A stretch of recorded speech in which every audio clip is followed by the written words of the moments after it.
We're here today to celebrate the launch of the IMarEST Women's Network. This is really an interactive discussion for those in the room and online, so we're going to keep the intro very short and then open the floor for questions. So welcome, I'll hand over to our President Andrew Tyler, who will give a short welcome. We then have a couple of videos, one from the Intergovernmental Oceanographic Commission of UNESCO and a short video from the IMO.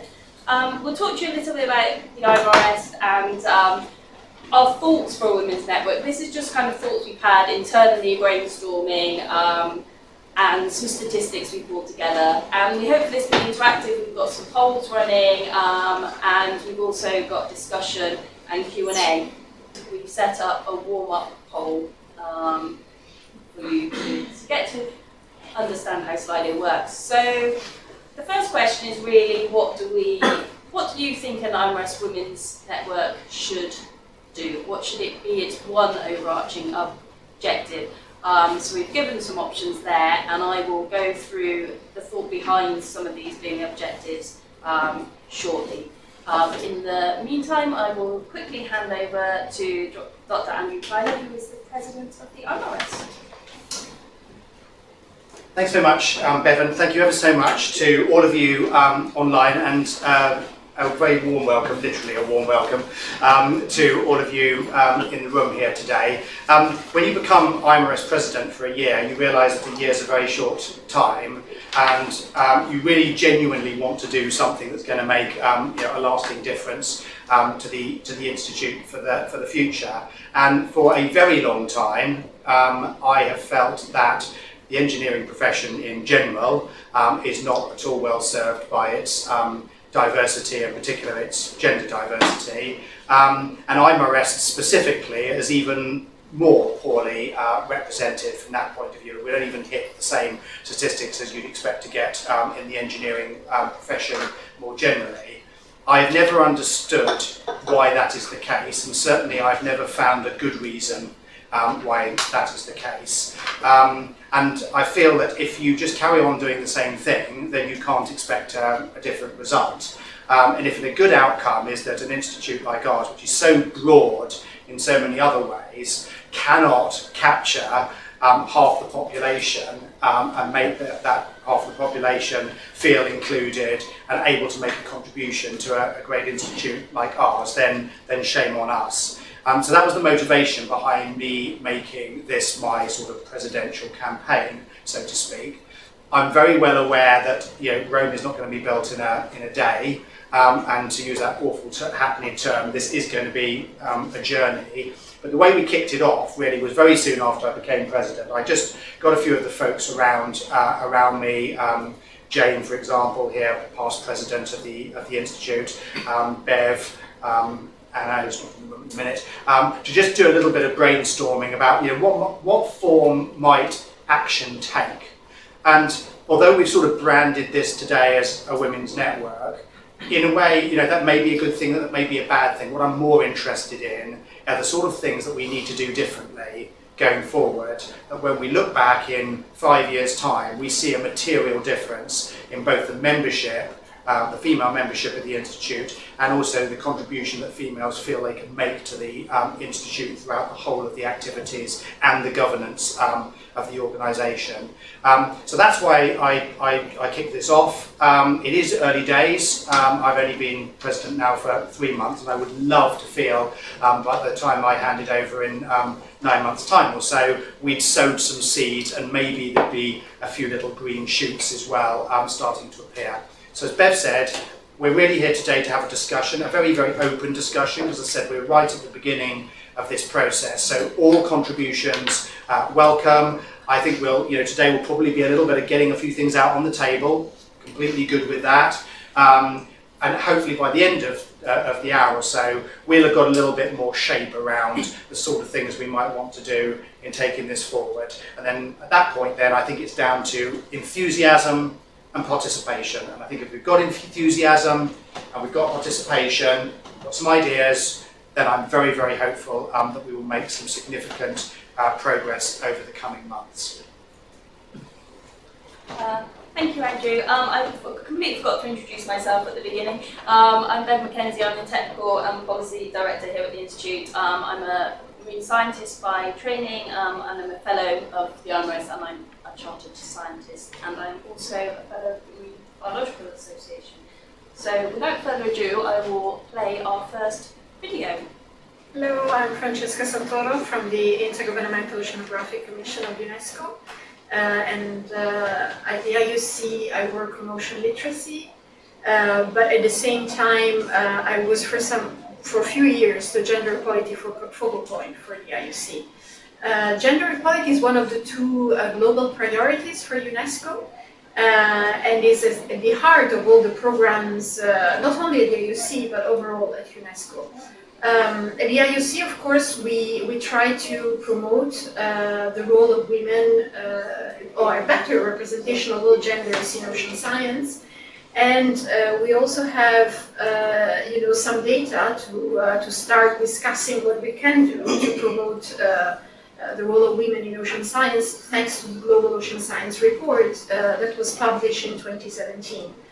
In the Global Ocean Science Report, we saw that currently there is a 38% of women working in marine science, which is like more or less 10% more of the average for other natural sciences. So it's quite a good data, or a good information, but when we look closely to the data, we realize that there are many women in marine biology, but very few in physical oceanography or in engineering.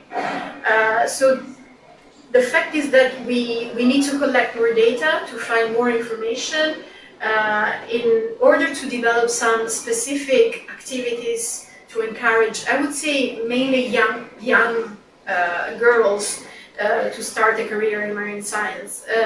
My idea is to try to create a mentorship program. So ideally we would have some women with an already established career in ocean science that would help young girls, especially I would say from developing countries, to see what are the best choices they can take to pursue their dreams and their career in ocean science. Thank you. So a virtual thank you to Francesca. The IMO did send us a long video to play, but we decided for the sake of time we would just play the shorter version. So this is their very nice video.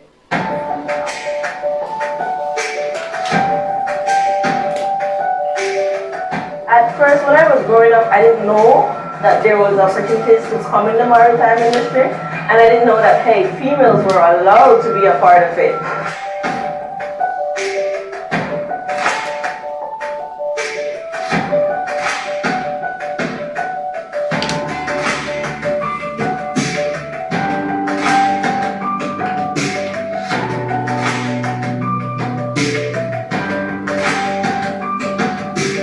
This network was actually asked for by the women. They, at various stages in their career, identified that there was still the need for this network, which would empower women, create a camaraderie for them not to feel alone. I think organizations and associations like WUMA definitely help. Networking is very important.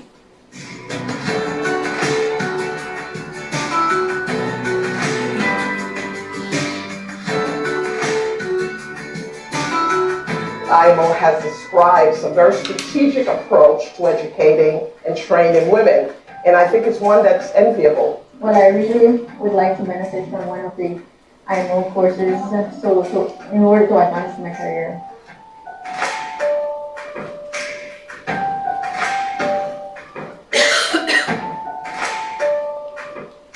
Since graduating from the World Maritime University, my career has really skyrocketed. I applied to IMRI, applied for a scholarship, and I was one of the recipients of an IMO fellowship, which is great.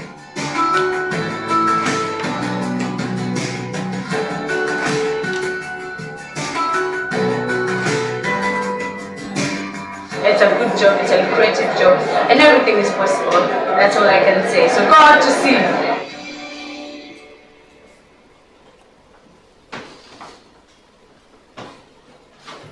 So there's two examples examples of what's happening globally in gender, but this is today is a little bit about what the IMarEST should be doing. So we looked at it from kind of a global perspective down to kind of what can we do in this office here. And we were thinking about, you know, what are the main issues that are facing women globally. So one of the considerations was how big do we want the IMarEST ambition to be? Do we want the IMarEST to be playing a role in some of the big issues facing society today? So, for example, women and children are 14 times more likely to be injured in disastrous climate events than men. 3 times more women died in the Asian tsunami than men. So there are big issues facing women in relation to the ocean. The issues of ocean degradation and climate change will impact gender inequalities much more. And there is a philosophy that gender equality should be embedded within everything that's happening around the world in relation to the ocean. So how can the Institute get involved in those kind of key global discussions through its NGO status, through its global networks? Then we looked at, should the IMarEST be focusing solely on the role of women in the workplace, and how do we make an impact on some of these key issues? So there are these initiatives. We've seen some from the IOC, from the IMO. There are other organisations out there doing work, but actually most of these recent initiatives have failed to make a huge impact. So these are some of the global statistics, but we did some work with MatchTech a few years ago, and I don't think much has changed since then, that found that 67% of companies in marine engineering in the UK have less than 5% female employees. Professional engineers in the UK is 8.7%. So there are pretty low numbers. Even more concerning potentially was the work we do with MatchTech showed that for 36% of organisations they had less than 1% female employees. So there's a huge issue in terms of representation of women in the workplace. But how does this reflect in the IMarEST? Well, the IMarEST has 1,475 female members, which actually is pretty good, 6.5% of the total membership. A large proportion of these members are students, which again is brilliant if we can keep them in the green sector. But of IMarEST members who are registered as a chartered engineer, only 1.5% of those are women. For scientists, we're doing a bit better. It's 35% of our chartered scientists are women. But again, this leaves us some quite interesting questions. Are there more pronounced issues facing women in marine engineering than in marine science and marine technology? And then, of course, the key question is, do we understand what these issues are? We can make some guesses as to why these things might be, but do we really know? So some of the issues are, there's a lack of strength in numbers. You wouldn't think that looking around the table today. I think this is probably the first time there's been more women in this boardroom than men since I worked for the Institute. So it's brilliant. But the ITF say that generally because there are so few women working at sea that they're facing discrimination just because there are not enough of them. They're in the low-paid, worst-protected jobs, particularly on cruise liners, and they're younger, and there are fewer officers. So they're facing a kind of multiple kind of challenges. Mobile careers, it's not just women that are affected by this, but it is largely women that are affected by the fact that seafaring careers and marine science, for example, where you may need to do scientific research on board vessels, can be months, weeks duration. Even presenting at scientific conferences overseas presents challenges for women who have young children, and they tend to miss out on the opportunities that get them noticed and then promoted.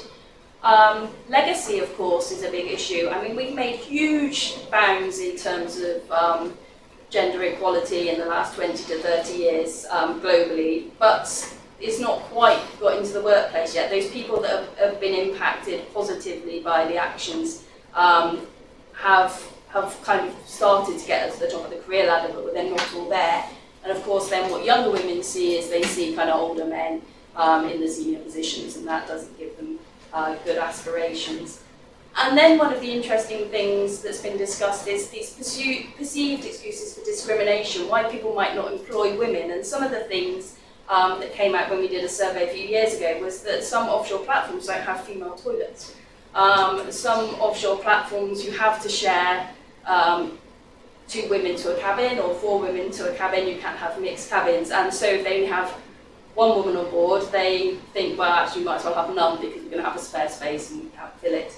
And one of the other things that's come up recently is on protective equipment. We all saw NASA didn't have space suits to fit their female astronauts, issues of life jackets, also equivalent. Things are generally just designed with men in mind, and these are kind of all perceived issues.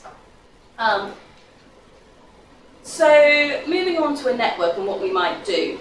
So we kind of had a look around. There's loads of networks out there. There's loads of examples if you look online on Reddit and all these kind of social networks about how networks fail and they're all terrible. So what we tried to do was look at what makes a successful network. And some of the key elements that came up were that you have to acknowledge that there are challenges that minority groups face in the workplace and wider. That's the first thing. Accepting you have a problem is the first thing to do to be able to fix it. You have to be able to provide a space you can discuss issues openly and a forum in which you're going to actively promote change. And you have to engender a more inclusive environment, and supporting groups who are underrepresented in their workplace.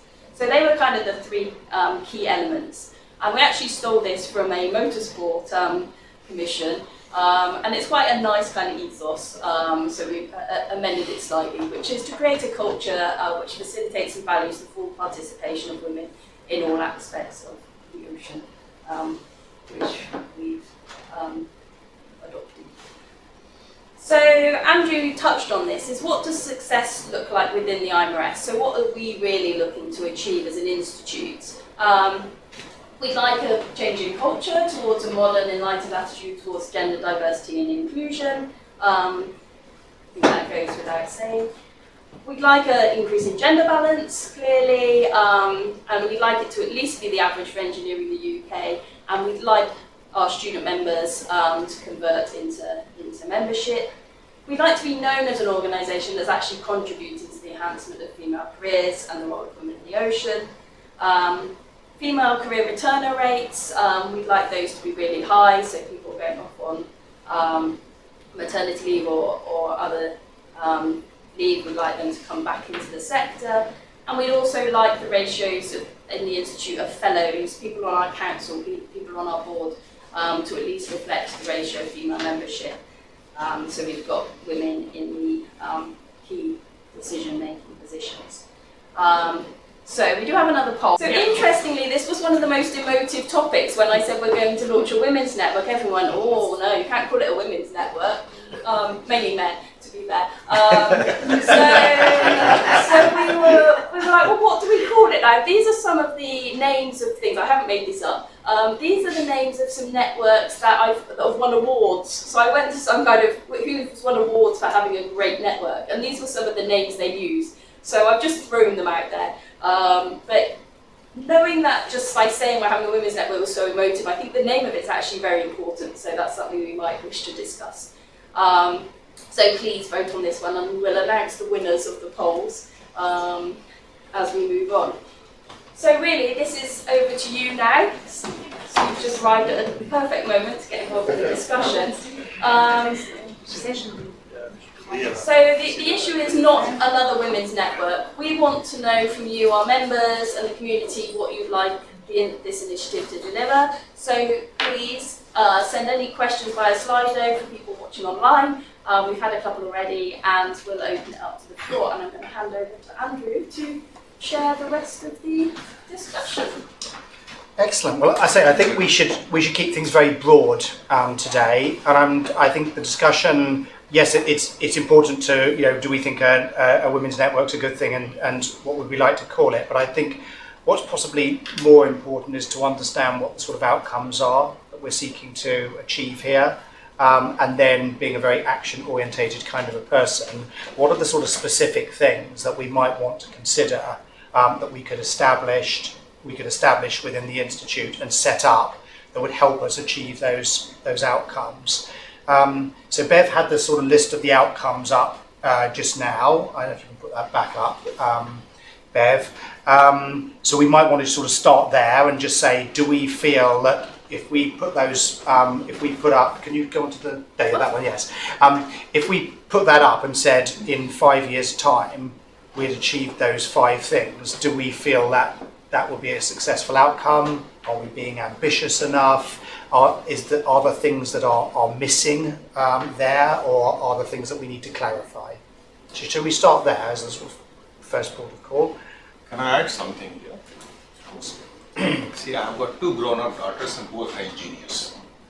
So formation for them starts at the age of 2 and 3 years. When you go to the market, you see there's a separation of toys for girls and boys.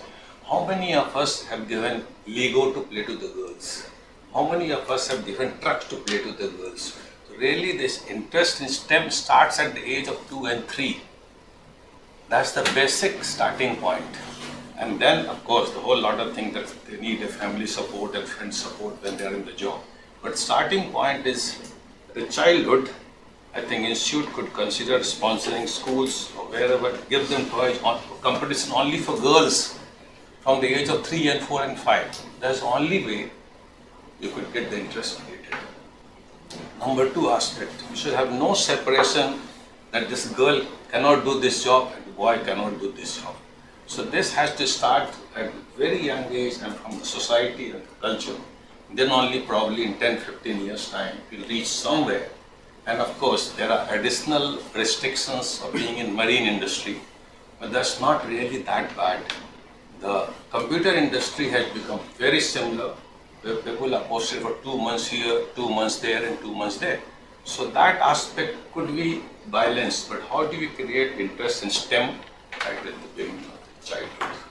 That's what I did to my children, and both are grown up, they are mid-30s and engineers with very big companies. And that's what made me to come here. So one of the questions that's the highest question that's come through the Slido is actually responds to this, says there are plenty of programs attempting to encourage girls into STEM. What can we do instead to encourage women to stay in industry and reach senior jobs?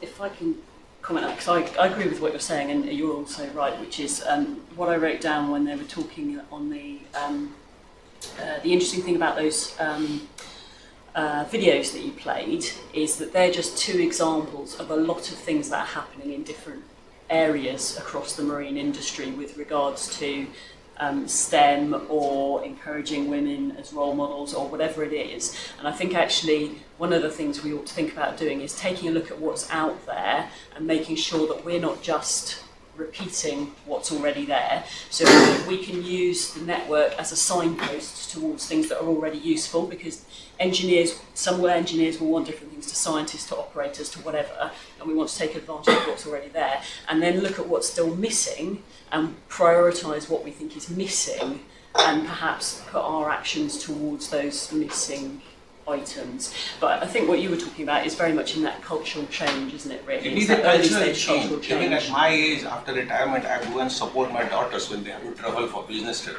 She gets support from other related friends also. You need to support them in all those. Second part. The first part is to create interest in STEM from the age of 2 and 3 years.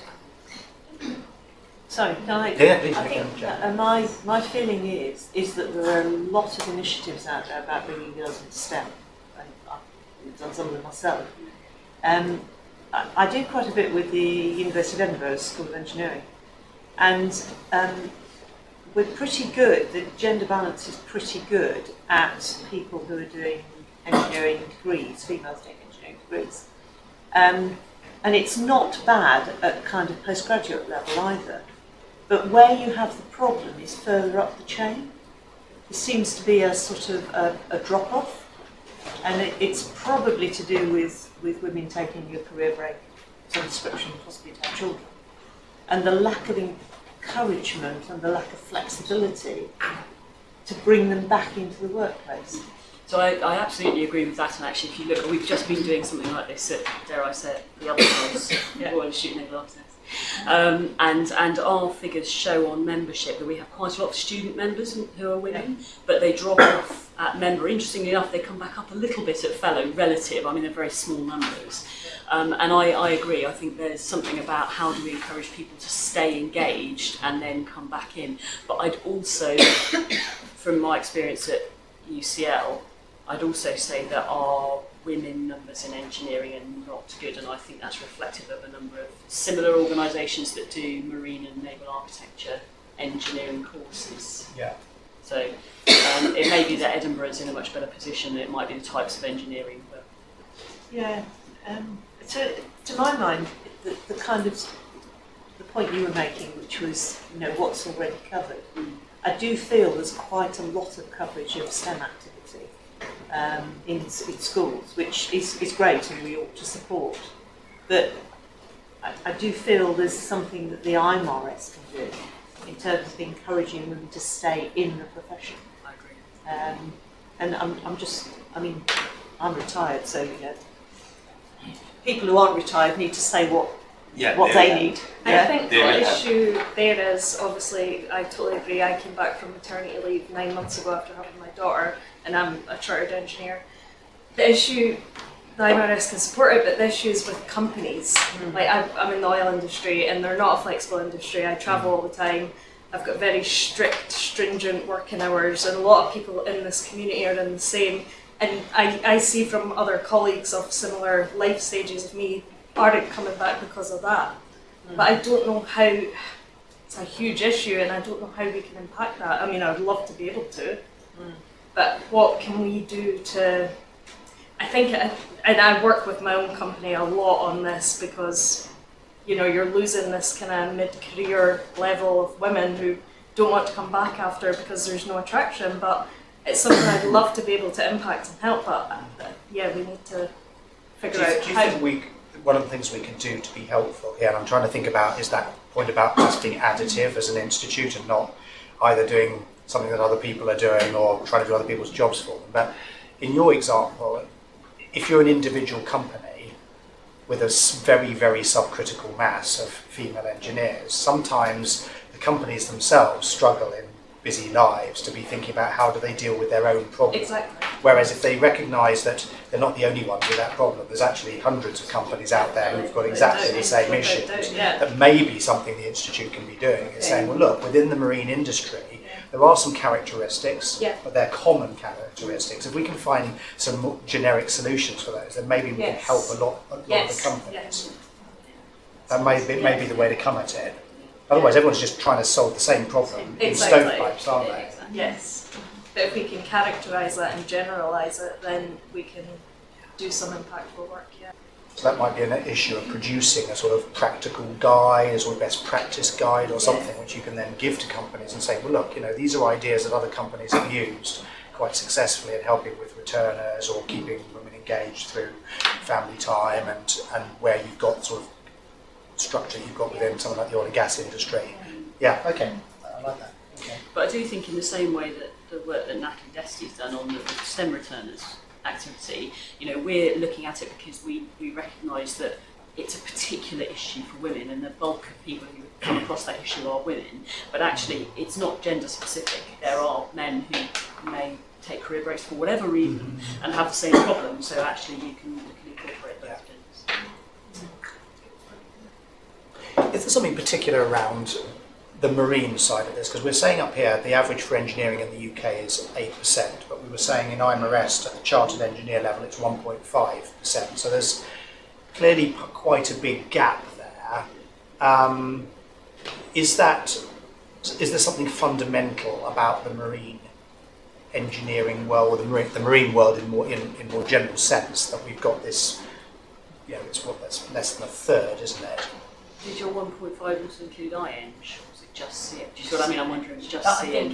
I think it would make tiny percentage difference. It's not going to make 5%. No. What would you say that? Because there's something in there then, surely, about how the marine world is promoting itself within the sort of science and engineering world. I think that the other comment I would make was an important point about the culture. Certainly at the university, one of the things we found was that the kind of regime is set up to measure how often your bottom's on your seat, rather than what it is that you're actually producing.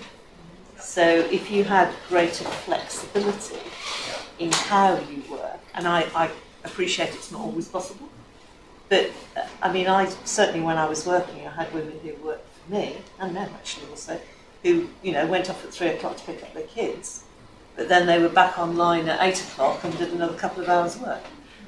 And so as long as you were measuring the outputs rather than were they physically in the office, but that's a big cultural shift for quite a lot of companies, I think. Yeah, but it's a really good one though. Yes, it is. Yeah. Much more productive. Yeah. Just an observation that I've got 2 teenage boys who are looking to go to university, and they're both quite interested in marine careers. We went to the Southampton University Open Day on Saturday, and there was 2 sessions. There's one on marine biology and there's one on physical and chemical oceanography. And in the marine biology session, there was a good mix of girls and boys in there, no problem at all. As soon as it then moved into oceanography and the physical and chemical side, literally all the girls left. And what that is, I don't know, but there's obviously a preference for more biological subjects, and that's a sample of what. So I'm not sure this is actually helping much, but it just surprised me, so I wanted to share it, that actually at the point we turned into physics and maths, the girls all disappeared. So it might play back to your point in terms of actually, they're already switched off at that point. And they've From the start, it's very, very young age. I think we did to my 2 daughters, and they are mid-30s. Now they call him, Papa, can you come and help me? I have to fly to Korea, I have to fly to China, and I do.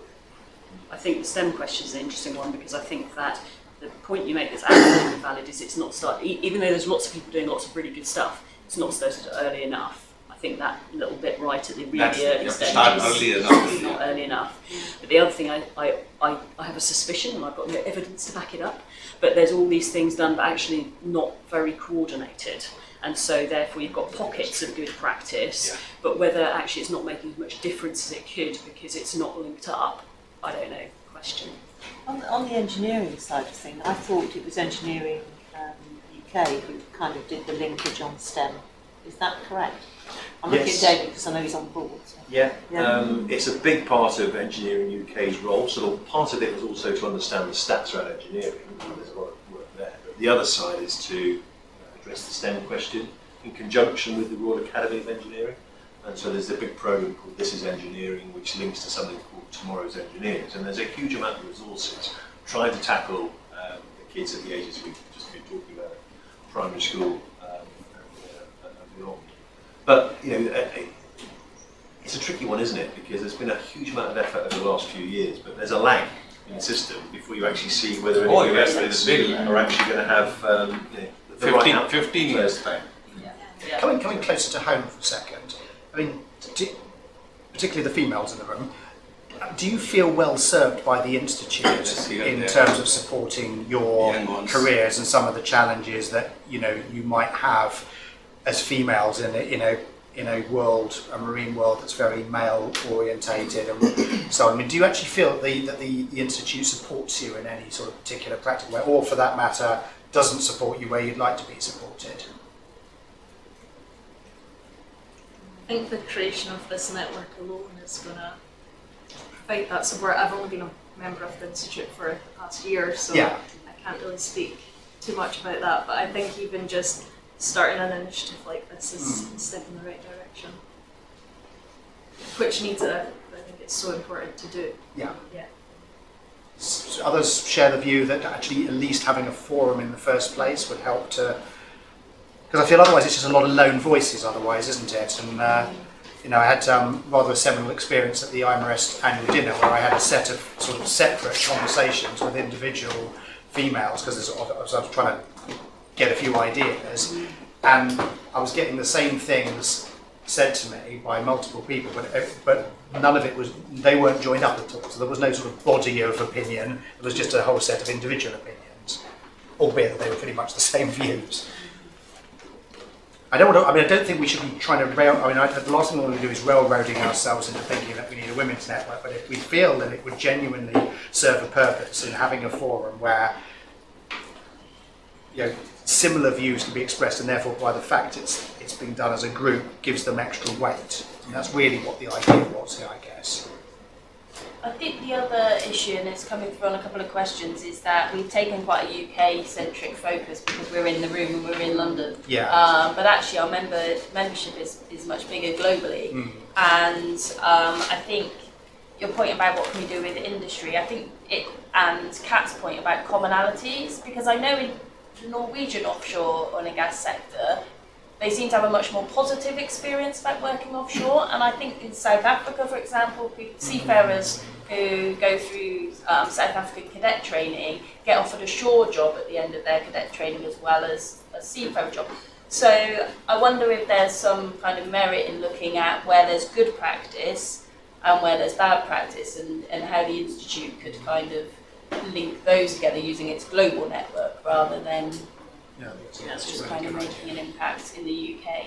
And I'll admit that I also voted for the Equality Forum rather than the Women's Forum, because I just think also when you look internationally, you don't necessarily have the same equality issue internationally. It doesn't mean we can't focus on women. That might be our primary initial role, because we see it as currently a big thing that will be worth focusing on. But again, one of my colleagues in Newcastle mentioned that their experience in Singapore, for example, is that they have about 50-50 women and men. They probably have different equality issues they wish to focus on in that area. So that might be worth consideration. I guess the only concern I had about it's interesting that the voting between the Women's Network and Equality Network as a sort of name is very, very close. It's sort of neck and neck, really. But there's a lot of things that we could be solving, and I felt, to excuse the pun, that we didn't want to boil the ocean here, and we should start off with something we can get our arms around. And I've seen in the past when I've been in companies that have been very enlightened on diversity and equality, that they have started in a sort of generally actually started with gender balance, and then things have grown from that, and you've ended up with the network being more expansive. But the gender balance feels to me like problem numero uno at the moment. It's the one that's like really staring us in the face. Any more views in the room? It's interesting where the voting's going on this. Are there strong views that we shouldn't, if we were going to call it a women's network, that that's a bad thing? People not that hung up about it? I'd vote against it, as I'm new to the room. I think Equality Network's better. You think it sounds better? Yeah, and I think a lot of companies, it's a quick fix to sort the gender balance out, but actually, just because it's easier, is that necessarily the first step? One of the things I really disliked, I've applied for a non-executive job recently, non-executive director job, and they sent me all the bumps, and it said, we are committed to diversity and gender equality at all levels within the organisation. And then you look at the picture of the existing board members, and they might be committed to it, but they haven't done anything about it. So I think you need to be slightly careful about that. I don't have a strong view on what we call ourselves, but I think the important thing is that if you're going to do something, don't just talk about it. Absolutely. We shouldn't spend too much time deciding on a name at the end of it all.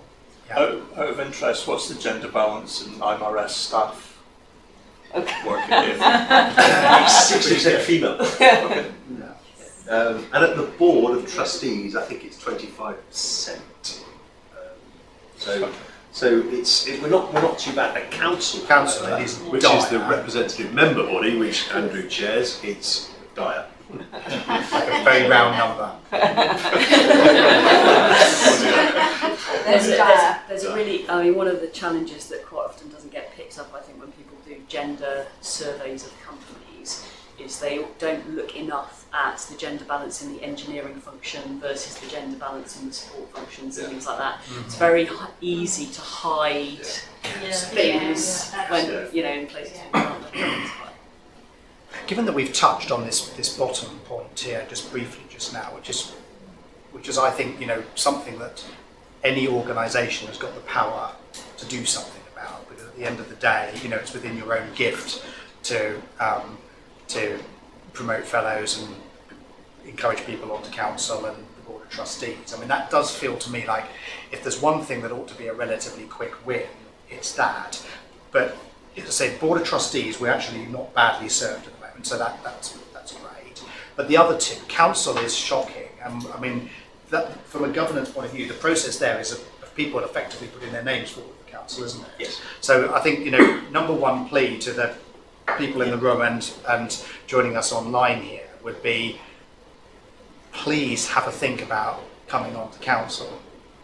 And don't think because you've only been, for example, in the Institute for a year, that matters either. I mean, we need council to be as broadly representative as we possibly can. Because, if we do have another issue in the Institute, dare I say it, it's that, the upper echelons are not getting any younger. In fact, quite a few of them are beyond pensionable age. And so having a little bit more age diversity at the top levels of the organisation would also be a really good thing as well. Because I mentioned in my presidential speech that as well as the gender balance, the other thing is the Institute doesn't have much of a future unless we're getting a lot of young people coming in, and that is genuinely is the future of the Institute, but we're not well served in the sort of the forums that decide on what the Institute's going to do with people who are a bit younger. So is there a question also for perhaps people saying, well, is there any particular reason why you haven't put yourself forward for council in the past, or wouldn't do in the future? That's a fair question. Yeah. Because it might be something that's quite straightforward that actually you could solve. So it might be about your ability to attract them rather than. It might be something I didn't know I could. Correct. Exactly. Exactly. It might be that, but I think certainly in my presidential year, I went around and visited quite a lot of the regions, and it's similarly shocking how few females there are at regional meetings. Yeah. And I think that particularly young women are quite put off by the sort of slightly older, mainly male demographic at those meetings. And you got one or two, but it just didn't feel right. And I think that's a much harder problem to solve, because that's about getting involved in your local area. Yeah. So I think if we could encourage that as well, that would be a good thing. I mean, I think the question, we had a good debate about this one, I remember, Jane, over lunch, didn't we, about whether that is, dare I say it, too hard a problem to crack at the moment, and actually in a way having a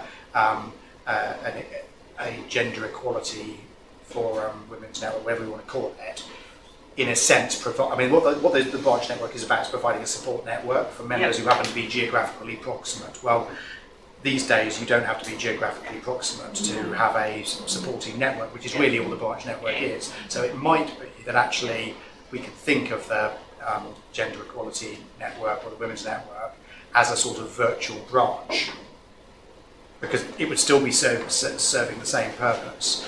And back to that point about ratios in the Institute. I mean, if you've got a network and a forum where people can come together and have those conversations, then hopefully there'll be a little bit of a bit of a mutual support network to say, hey, well, why don't half a dozen of us go for council? And if there's problems and I have heard one or two stories about problems internally around the sort of fellowship, the way we go about assessing that. Well, if there is some common causal factors there, well, if everyone's around the table having the conversation, then we can do something about it. Because at the moment, that also feels to me like it's a sort of set of individuals who've said this was a problem to me, and I felt put off, and I didn't put myself forward. So we've had quite a lot of questions on the Let's slide. go there. Some of them are kind of linked together, and they're about working with industry. So the top one at the moment is that the Institute should work closer with employers to encourage and provide support for women in the workplace. And some linked comments to that, we've had one that equality benefits men too. So flexible working actually helps men be present at home. So that's good. A leadership programme is suggested to help women in their careers. And also, and the glass ceiling and pay equality is also mentioned. as well. So there's kind of lots of comments on industry and what the institute should be doing with kind of companies. There's also a very nice comment from someone who'd worked for Jane and said the support and encouragement of the management when returning to work makes a big difference. So there we go. It's from Anonymous though. So Can the one that I picked up is the one that says, my company found that women only apply for promotions membership council places once they feel 100% ready. Yeah. How can IMarEST help with this? And I think that is a big issue. A female former employee of mine came to me about 3 or 4 months ago and she said, oh, I'm thinking of applying for membership for the IMarEST. And I said, yeah, that's great. But why aren't you applying to be a fellow? You sure? No, I don't think I'm ready for that. Of course you are. Yeah. You know, and I think there's a lack of confidence around it. Definitely. And maybe that's something we should support. But that again, maybe the strength in numbers things comes to play there. But you can imagine if you're sitting there in an individual situation and you don't necessarily have those around you who are already female fellows at the institute who can say, look, this isn't something big and scary. And just remember that all the men around you are just blagging it. So let's be clear about this. So get on in there. I've heard before that women and men often read job adverts very differently, and that a man is more likely to look at a list of requirements and say, I can do 80% of those, I'll apply, whereas a woman is more likely to look at it and say, I can't do 100% of those, I won't apply. Would it be the same in how people look at the descriptions of fellow? I don't know if it's considering how it's actually advertised to people and what being a fellow actually means, or even just promoting other women who have done it just to say, oh, I'm at a similar point in my career, I could do that, rather than, oh, that sounds a bit far too much, I can't do that. Yeah, I think the role models and the mentoring bit are a really important part of that. Yeah. Definitely. Yeah. So there's a whole piece, isn't there, around it. There's a lot of related issues there around role models, mentoring, the comment about leadership, development, which all then plays into things like promotion within the institute and getting onto the bodies in the institute. I think those are probably all linked in some way or another. And actually, just by virtue of having a network, without knowing what we call it, already starts that visibility aspect. Doesn't it? It already draws attention to it. So. Just to put together the few comments that we've had in the last 5 minutes, would it not be a relatively easy thing to put together a very short video of exactly those comments and people saying, do you know what, you can do it. Yes. You don't have to know 100% of everything. Yeah. You can do it, you can make an input, and I think that would be a relatively inexpensive way of getting ocean equality or whatever we choose to call this group out, to just make people think, do you know what, I can do it. I think you have to have a lot of people, because I always think with role models campaigns, I read quite a lot of role models campaigns, and all I ever see is differences between me and those role models. I always think I'm never going to be able to do that. Yeah, and so I think it's accessible role models, and a big variety of different ages and different careers. And I think, the oceanography ones, they tend to be academics, so people who have achieved the higher echelons of academia, and I think, oh well, that's not me. That's not I don't relate to that. So I don't relate. So. Yeah, I think that's and really, I think really mentoring is that kind of more engagement with the role models. They're not just a picture on a website of someone you probably never meet or will ever interact with. Making those people more accessible through mentoring or Twitter and those kind of ways of seeing their people, not just a picture on a website. And I think to your point as well, sharing some of the concerns and fears that people have got, and the fact that somebody else is having exactly the same concern and fear that you've got immediately makes you feel stronger. I think that's a really great idea that we could do something very early on. Years ago, Philomena said to me, you really should apply to be a fellow. And I looked at it and I thought, I don't think I have it. And I didn't apply. And I still haven't applied. It's never too late. There you are. It's never too late. But it's that Comes to not listening to Philomena. No, oh dear. But that is who, of more often than not, that is who we are as women. Yeah. That we think we can't do it. Yeah. Instead of thinking we can do it. Yeah. I went to quite a good initiative last week. I thought it was a good initiative, which was, I'd say, moderately attended, so it could have been better attended, and it was defence, not marathon. Yeah. But it was speed mentoring. And so people signed up, and it could be, the idea is it was focused on women as mentees, but it could be a man or a woman as a mentor. And everybody sat sort of down a couple of lines, and the mentees, so they did about, it was literally a few minutes per person, and then got up and moved around. But it was enough to be able to share some knowledge and experience. Yes. And it was enough for people to go, I'm going to contact you again, or something. Just to give people that sort of initial push into actually a conversation, and then making a personal choice as to whether they went forward with it or not. Now, obviously, the challenge, you could potentially, if you put a lot of work in, try and do something like that virtually, but you could certainly do it in a few hubs around different areas if you wanted to, but something might be worth considering. Is there any mileage in finding all the female fellows, doing little interviews with them and publishing that both online and in the marine profession? Yeah, that's a great. So people can get an image of who's already there. I'm one. That's another one. We can start here. Just volunteered. So what about? I will volunteer for that, yes. I don't usually volunteer, as you know. We don't have many, so it won't take long. It'll be a very short piece. Right, okay. And then we could maybe fast track Muffy here. That's a great idea. I really like that. But I think there was an important point over there about the mentoring. And you know, certainly I'm very happy to help with that. It's not a big issue. I like mentoring, eating lots of tea and usually cake. So. What's not to like? Okay, so as I said, we're sort of getting a little bit towards the end of our time here.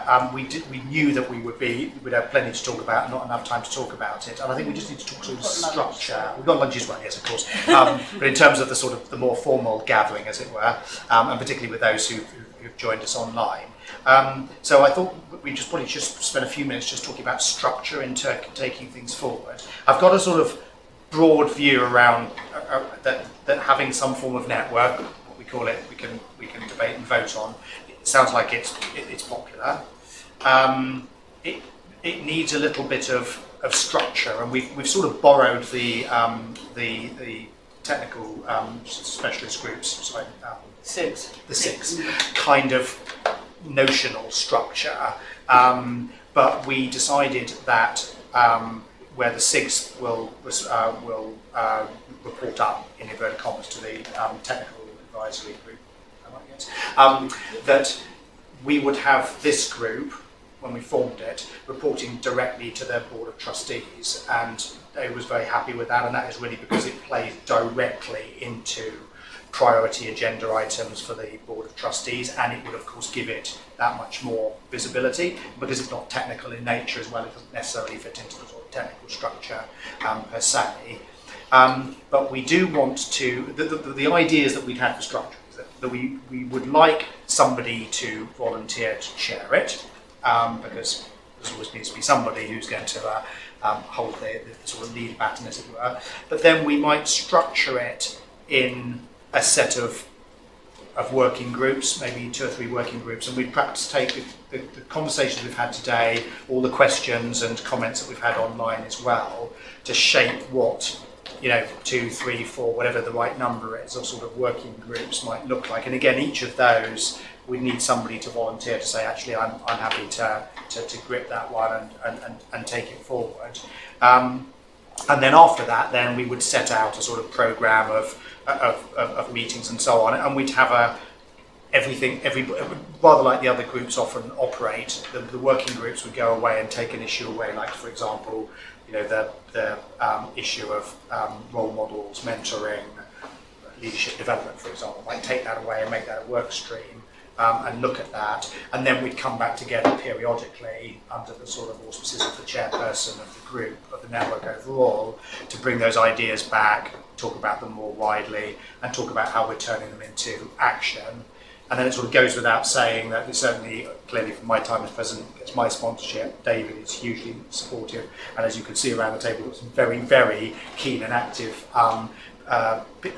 folks from the headquarters, which means that things will actually get done. So where we need to take specific action, we've actually got some, very enthusiastic horsepower here at headquarters to do that. So that was basically the model that we were sort of considering.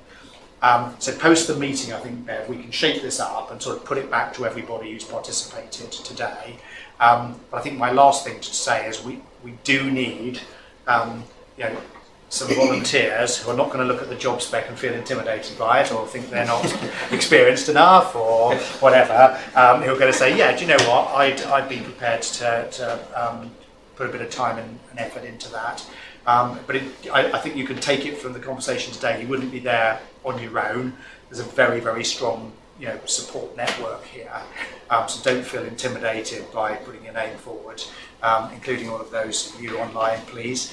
And then we'll go through, if we've got multiple volunteers, we'll just go through a very simple sort of, voting system in the traditional IMarEST way to select a chairperson.